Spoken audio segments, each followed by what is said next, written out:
All right, some breaking news, everybody, just into us in the last couple of minutes. The Colorado Supreme Court banning former President Trump from the state's ballot, saying he is ineligible to hold the office of the presidency under the Constitution's insurrection clause. The case is now likely to go to the U.S. Supreme Court. NBC's Sahil Kapoor is following this for us. Sahil, if you will, walk us through this ruling first.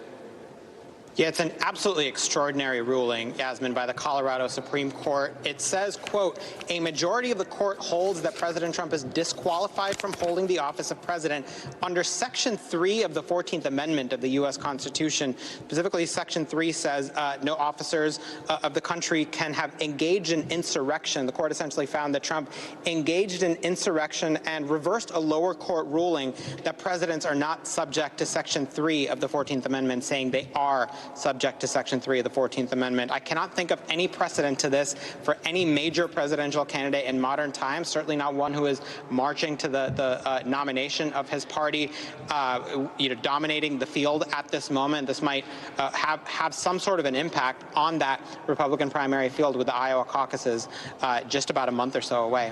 Yeah, I want to talk a little bit more about that, if you will. So he'll draw on that moment for me, if you will, because as we're looking at the primary beginning in just about a few weeks or so, what are we looking at here if the former president cannot be on the ballot in Colorado? We'll firstly wait to see how his rivals respond. It's unclear whether they will see this as essentially target practice to argue that Donald Trump should not be the nominee of his party if he's subject to these kinds of serious challenges.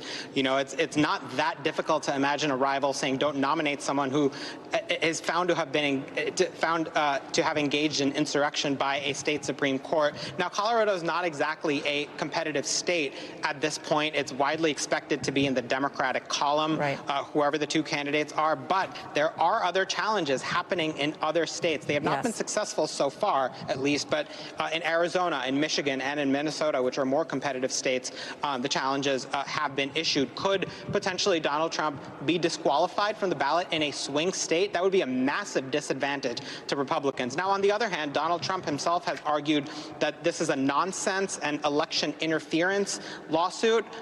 In some cases where Donald Trump has been found to be in legal jeopardy, his rivals have simply rushed to his defense, and it's only helped him in the Republican primary. So there are a lot about the politics of this that have yet to shake out. Yeah, the message and the precedent here is what I'm really focusing on here. Sahil, if you will, stand by for me. Want to bring in Danny Cevallos to talk more about this. This is incredible, this decision here. Danny, if you will, walk us through kind of your reaction first in hearing this. I will walk you through up to page 2, because that's where I've gotten so far, as this is just breaking. But no, I have the general gist. And the gist is this, is that under Colorado's election code, because Donald Trump was concluded after a 5-day trial to have engaged by clear and convincing evidence in an insurrection, he is therefore barred by the Constitution from being on the ballot under Colorado law. So the important question is going to be, how precedential is this? Well, outside of Colorado, not very.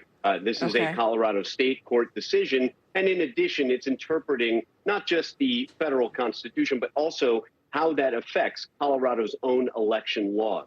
So while it is certainly what we call persuasive authority for other jurisdictions, other states, outside of Colorado, it is going to be cabined to this jurisdiction. But make no mistake about it, it is a signal to many other courts, a blueprint, if you will, for them to take a look at their own election codes, see how similar they are, and see if this acts as a similar bar. Thanks for watching. Stay updated about breaking news and top stories on the NBC News app, or follow us on social media.